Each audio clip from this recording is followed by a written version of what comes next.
Bismillahirrahmanirrahim. Assalamualaikum warahmatullahi wabarakatuh. Selamat datang kembali di channel ini. Seperti di judulnya, untuk video kali ini akan dibahas tentang uji T-dependent atau pair t-test. Jadi di sini kan teknik uji beda itu yang 2 sampel dan K dan lebih dari 2 sampel itu ya seperti ini, seperti di PDF ini. PDF ini bisa kalian cari di internet. Kemudian yang akan dibahas kali ini adalah t-test yang korelasi atau dependent. Biasanya orang menyebutnya dependent t-test atau pair t-test, tapi di sini ditulisnya korelasi gitu ya. Nah, di sini ada yang korelasi dan ada yang independent. Apa bedanya yang saya sebut saja dependent ya, dependent dan independent. Kalau dependent, dua sampelnya itu berhubungan. Misalnya, satu sampel yang sama, tapi diberikan dua perlakuan yang berbeda. Misalnya, kalau di pendidikan atau di kelas itu, suatu kelas diuji pretest dan posttestnya. Berarti, pretest dan posttestnya diuji dengan dependent t-test. Seperti itu. Kalau misalnya yang independen, beda sampelnya. Misalnya kelas A dan kelas B, kemudian jumlah muridnya sama atau tidak, boleh. Yang penting sampelnya itu tidak berhubungan.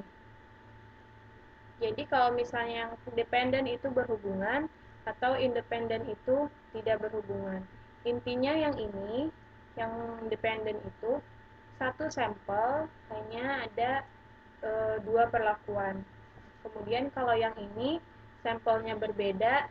Nah, jadi di sini dibahas sampelnya sama, kemudian perlakuannya berbeda, misalnya sebelum dan sesudah, pretest dan posttest, seperti itu ya. Jadi akan dicari sebelum dan sesudahnya itu beda atau enggak, pretest sampai ke posttestnya itu beda atau enggak, seperti itu. Nah, di sini untuk uji t-test dua sampel berhubungan atau correlated atau pair atau dependent seperti itu ya. Kemarin kan sebelumnya, sebelum ke uji t-test ini ada uji homogenitas dan normalitas ya. Jadi kalau misalnya ada normal, berarti uji ke uji homogenitas. Kalau misalnya homogen atau tidak, nah kalau misalnya yang ini, kalau yang dependen ini, untuk homogen atau heterogen, rumusnya sama. Untuk nanti di independen, rumusnya beda ya. Di sini untuk uji t-test dependen atau pair t-test sama rumusnya. Di sini ada dua, ada yang menggunakan sigma D, kemudian di bawah ini juga ada yang menggunakan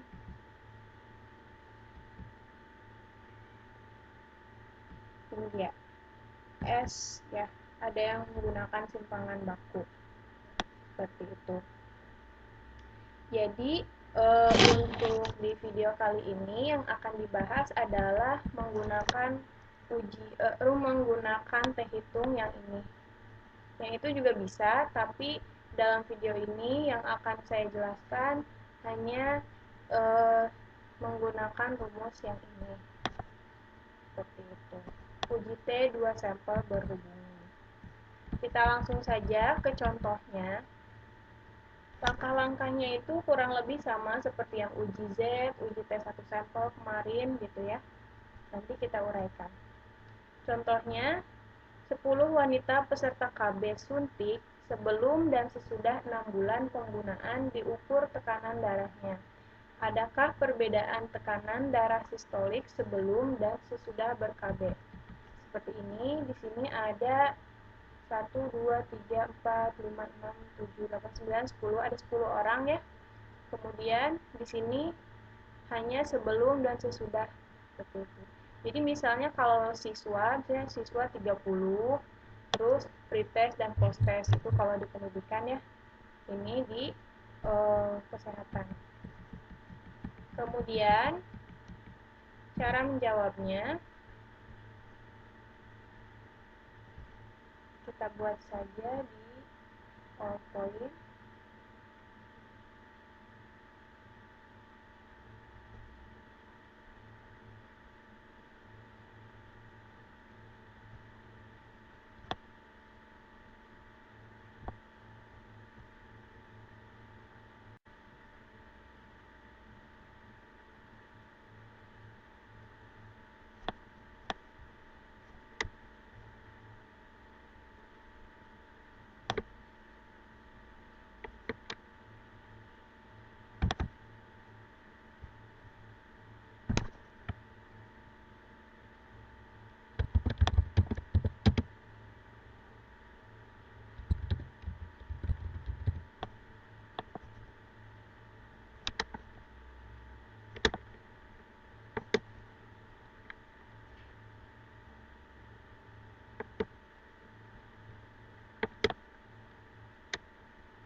Ini ya langkah-langkahnya sama dengan melaksanakan uji Z dan uji T.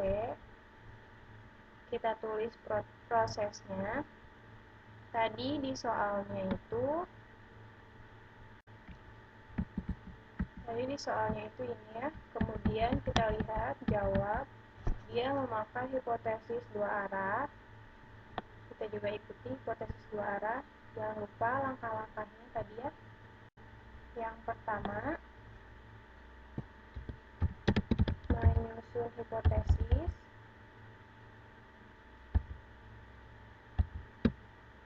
H0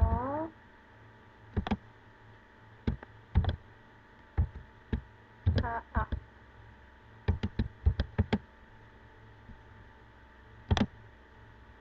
Di sini H0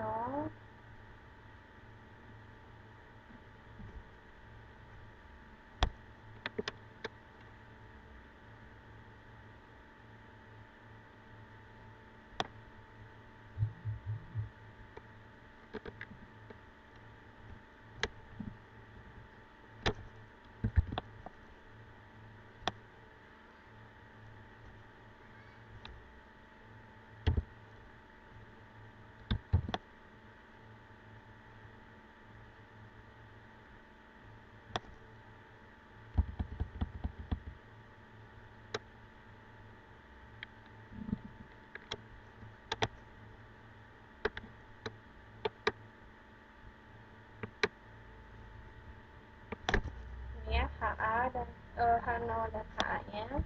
Kemudian uraikan mu yang pertama itu apa, mu yang kedua itu apa. Mu yang pertama adalah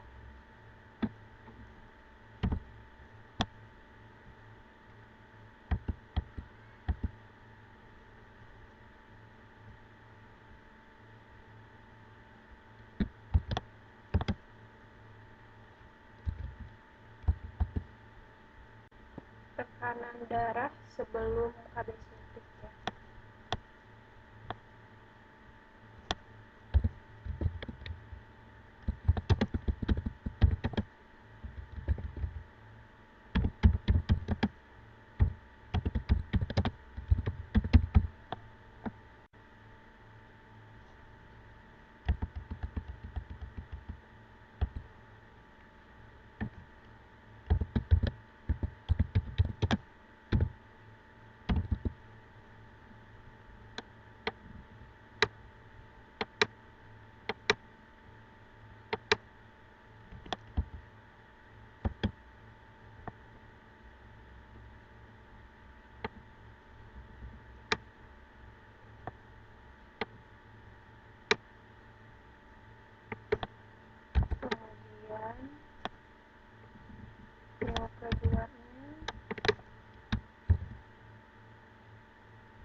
Kemudian langkah selanjutnya adalah tentukan signifikansinya. Signifikansinya adalah 5% atau sama dengan 0,05. Kemudian tulis kriteria ujinya.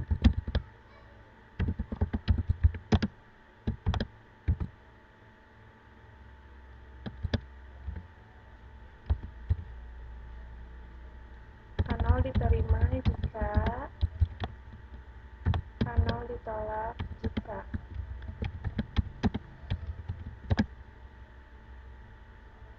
Untuk uji T itu H0 ditolak jika seperti yang kemarin ya, H0 diterima jika T tabel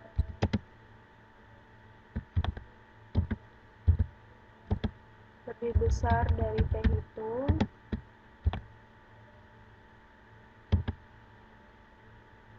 lebih besar juga dari T tabel.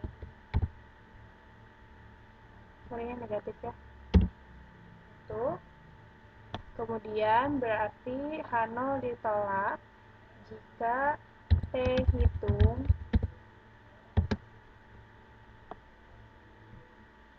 lebih besar sama dengan, kita cari simbolnya, lebih besar sama dengan,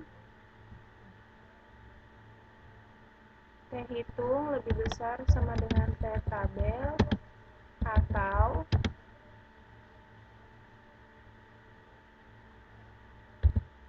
T hitung lebih kecil sama dengan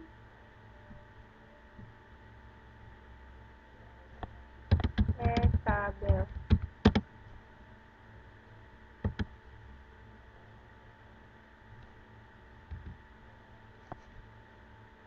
Seperti itu. Setelah kriteria ujinya, kita lihat langsung ke perhitungannya ya. Sebelumnya kita cari juga harga T tabel. T tabelnya adalah di sini 1 dikurangi setengah dari alfa dan N-1. Jadi N-1-nya ini adalah DF atau degree of freedom atau derajat kebebasan. Kemudian nanti ini dari alfa dari signifikansi ya. T tabel sama dengan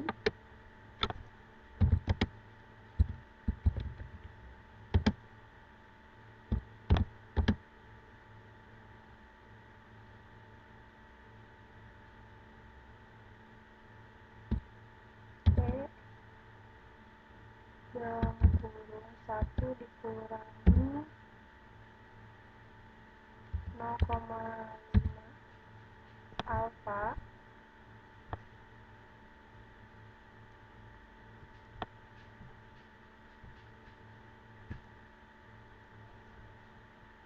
koma M min 1.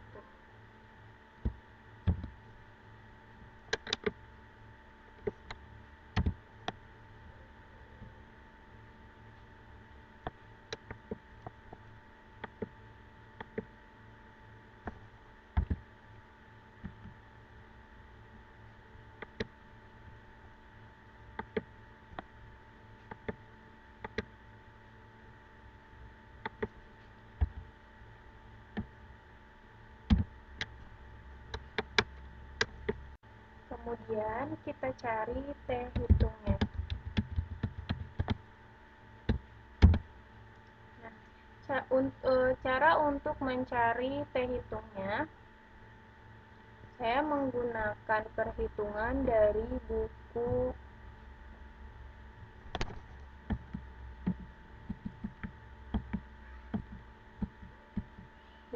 ini.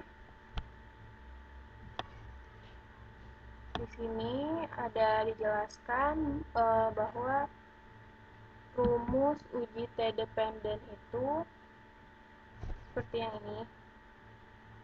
Cara penghitungannya,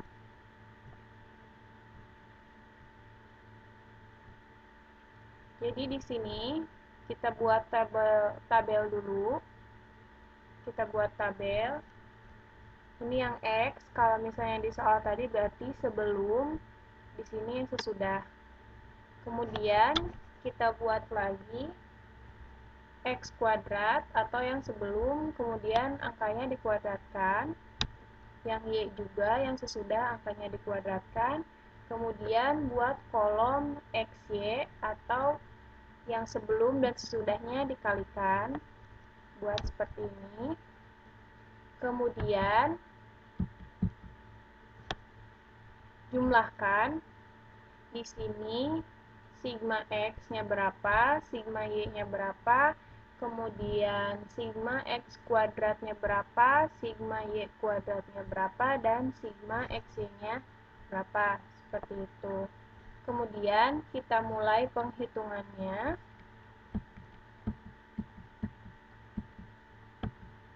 Nah, penghitungannya di sini X bar-nya adalah sigma X dibagi N sama dengan seperti ini. Kemudian selanjutnya ke SSX dengan rumusnya yang ini. Kemudian SX-nya yang ini, SSY, SY, terus selanjutnya silakan kalau mau di screen capture atau screenshot cukup. Kemudian dilanjutkan ya dari yang calculation itu sampai ke sini. Seperti itu.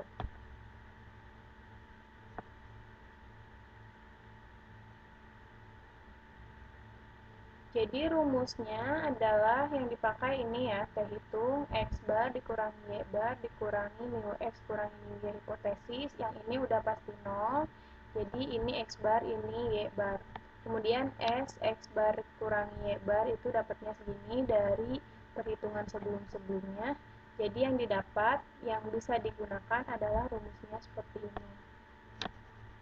Kurang lebih sama seperti yang ada dalam rangkuman bukunya yang ini. Ya. Jadi yang ini tuh penguraian dari rumus yang tadi. Seperti itu. Nanti didapat T hitungnya berapa. Kemudian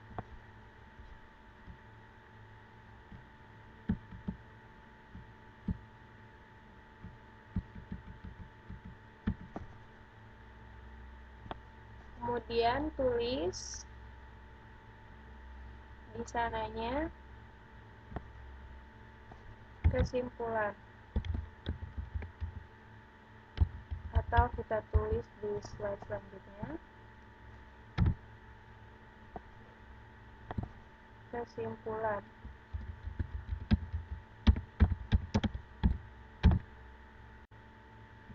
Kita cari T tabelnya itu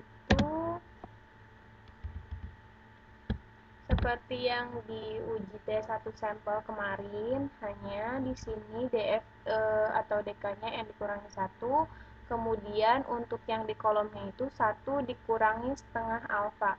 Berarti kan karena alfanya 0,05, setengah dari 0,05 adalah 0,025. Ya, jadi 1 dikurangi 0,025. Kemudian DF-nya di situ N-nya 10, berarti 10 kurangi 1 sama dengan 9. Didapat di sini 1 dikurangi 0,025 dan 9. Ini berarti T-nya itu 0,0975,9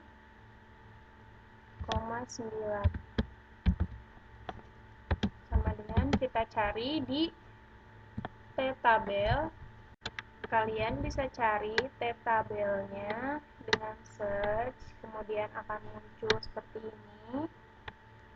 Jadi di sini akan ada DF dan DK-nya seperti yang kemarin ya, yang di uji T1 sampel. Kemudian di sini kita lihat 9. Kemudian karena untuk yang atas itu satu sisi atau satu pihak, yang bawah itu dua sisi atau dua pihak. Jadi langsung saja kita lihat ini yang 9, kemudian alfanya adalah 0,05. Jadi di sini diambil 2,26. Apakah sama? Ya, betul. Jadi di sini T-tabelnya didapat 2,26 dan kemudian katanya T-hitungnya didapat 0,85. Kita tulis di sini 2,26. Kemudian T-hitung dari perhitungan yang tadi didapat 0,85. Kemudian kita ambil kesimpulan dengan berdasarkan kriteria uji ini. Kita lihat di sini, ternyata T-hitungnya berada di antara minus T-tabel dan T-tabel. Jadi ini 0,85 itu berada di antara 2,26 dan min 2,26. Mohon maaf ya, jadi yang ini itu sebenarnya T-hitung lebih kecil dari sama dengan minus T-tabel. Jadi T-tabelnya dinegatifkan, kemudian T-hitungnya ternyata lebih kecil dari itu. Ya. Seperti itu, maka berarti H0-nya diterima. Jadi tulis kesimpulannya. Kesimpulan H0 diterima karena minus T-tabel, T-hitung, dan T-tabel,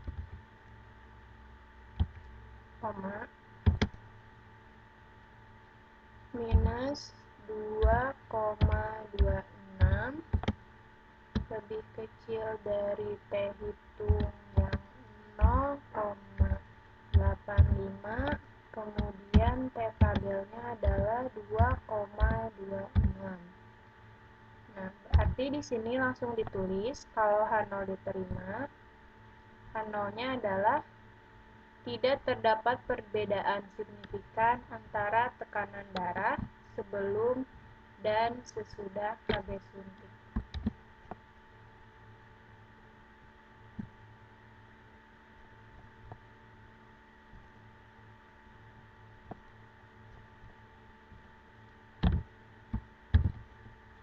Seperti itu untuk uji T-dependent atau pair T-test atau uji T-korelasi. Selanjutnya akan dibahas uji T-independent di video berikutnya. Terima kasih. Wassalamualaikum warahmatullahi wabarakatuh.